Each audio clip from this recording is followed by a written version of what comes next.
Sarah's hands trembled as she clutched her 5-year-old daughter's fingers, her heart hammering against her ribs like a caged bird desperate for freedom.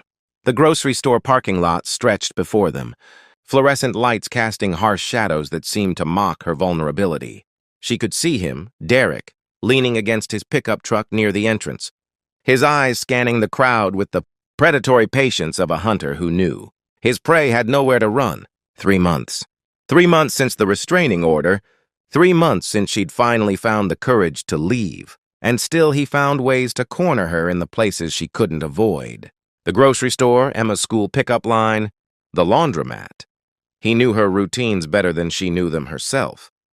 "Mommy, why are we stopping?"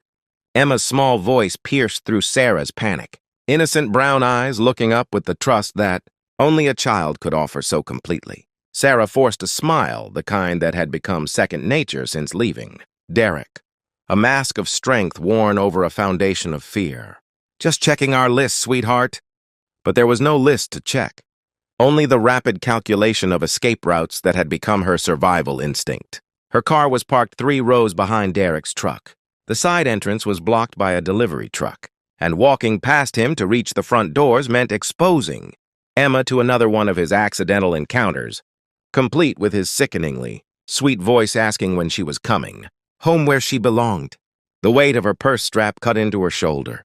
Heavy with the pepper spray she prayed she'd never have to use, especially not in front of Emma. Her phone buzzed, probably another text from an unknown number that she knew was him.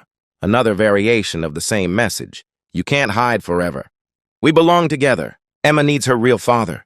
"Mommy?" Emma tugged on her hand, and Sarah realized she'd been standing frozen for too long. That's when she saw him, a tall man in an expensive navy suit walking toward the store entrance, briefcase in one hand, phone pressed to his ear with the other.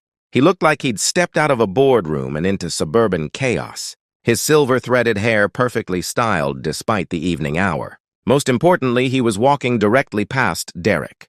Without thinking, without planning, Sarah made a decision that would change everything. "Excuse me," she called out, her voice stronger than she felt as she approached the stranger. The man paused, lowering his phone slightly, dark eyes questioning.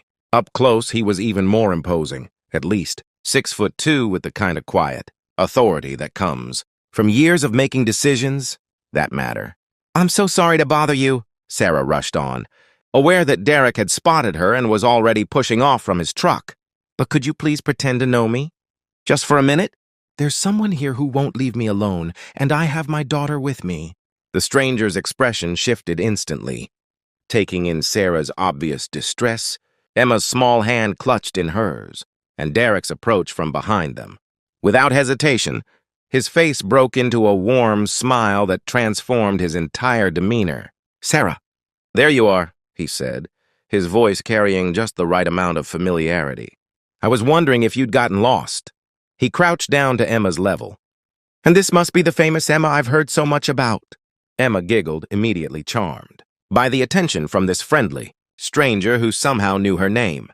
"Mommy, is this your friend from work?" "Yes, sweetheart," Sarah managed, her voice thick with relief as Derek stopped several feet away, clearly thrown off by this unexpected development. The man, she still didn't know his name, straightened and extended his hand to Derek with the kind of confident smile that suggested he owned whatever room he was in.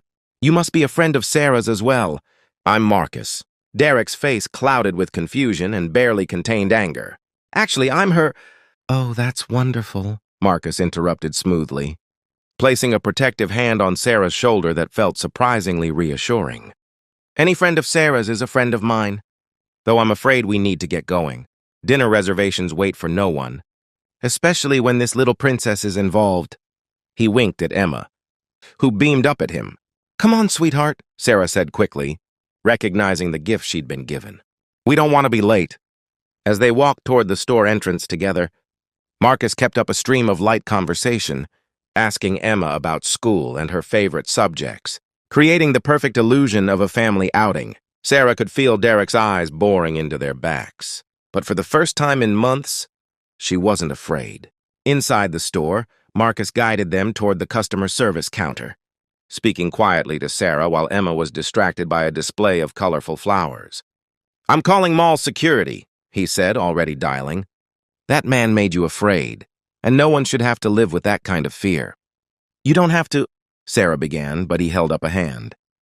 "Yes, I do. I have a daughter, too, and if someone ever made her feel unsafe, I'd want a stranger to step in and help." His voice carried a weight of personal. Understanding that made Sarah's eyes well with tears. 20 minutes later, after security had a quiet word with Derek and he'd reluctantly left the parking lot, Marcus walked Sarah and Emma to their car. Emma chatted excitedly about their adventure, while Sarah struggled to find adequate words. "I don't know how to thank you," she finally said as Emma climbed into her car seat. "You probably think I'm some kind of crazy person, approaching strangers in parking lots." Marcus shook his head, his expression serious. "I think you're a brave mother protecting her child. That takes more courage than most people possess." He handed her a business card, and Sarah's eyes widened as she read it. Marcus Chen, CEO, Chen Enterprises. She'd heard of the company, one of the largest tech firms in the state, known for their innovative employee programs and community outreach. "I run a company that believes in supporting families," Marcus said quietly. "We have excellent security, flexible schedules, and a daycare center on site. If you're ever looking for a change, or if you ever feel unsafe again, please call." Sarah stared at the card, then at this man who'd appeared in her life like an answer to a prayer she'd been too afraid to voice. "Why are you helping me?" "Because everyone deserves to feel safe.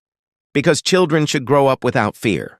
And because sometimes the universe puts us exactly where we need to be to help someone else." He smiled at Emma through the car window, receiving an enthusiastic wave in return. "Besides, Emma told me you're the best mommy in the world while you were getting groceries. That's a pretty strong recommendation." As Sarah drove home that night, Emma chattering happily in the back seat about their new friend Marcus, she felt something she hadn't experienced in years: hope. Not just hope for safety, but hope for a future where kindness wasn't rare, where strangers could become guardian angels, and where a single moment of courage could open doors she'd never imagined possible.